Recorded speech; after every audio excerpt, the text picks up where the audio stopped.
প্রিয় দর্শক দেখতে পাচ্ছেন আমি ইয়াসিন বর্তমানে আমাদের মহাইল গ্রামে এটি মানে শাহরুল ইসলাম আলু কিনছিল জমি, সে আলুগুলো তুলে আনছিল, মনে করছিল যে থাকবে। আসলেই আপনার দেখতে পাচ্ছেন এগুলো সব এখন ডেনে যাচ্ছে, সব পছন্দ হয়েছে, মানে নষ্ট, মানে হাজার হাজার মন আলু নষ্ট হয়ে গেছে।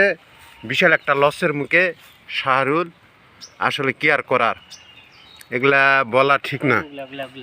হ্যাঁ, ওগুলা তো দেখতে পাচ্ছেন এ পুরা খলা আর কি উঠান মিলে যেটা বলা হয় 1000 মন হবে না, 1000 মন আলু একবারে নষ্ট হয়ে দেখেন, একবারে এগুলা ডেনে চলে যাচ্ছে। কেননা এখানে একজনের খলাতে তুলছে, তাই বলতেছে তাড়াতাড়ি এগুলা সলা ভাই, দুর্গন্ধ থাকা যাচ্ছে না, মানে গালি খাওয়া লাগতেছে, এইদিকে লস। তো দেখতে পাচ্ছেন, দেখেন কত আলু নষ্ট। এটা আর কি আর করার, আসলে ভাগ্যের পরিহাস।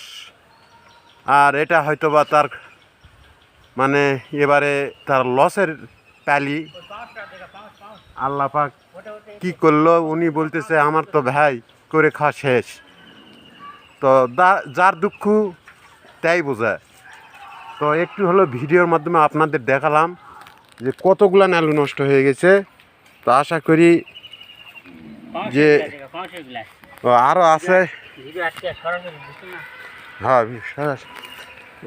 দেখতে পাচ্ছেন আরও অনেক। এখানে দেখেন এই দিকে স্তূপ করতেছে, আনে আনে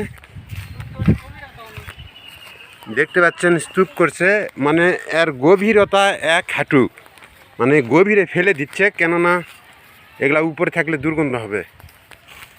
এটা লারে তো দেখানো যাবে না ভাই, খুব দুর্গন্ধ। তো যাই হোক, এইটুকু দেখালাম।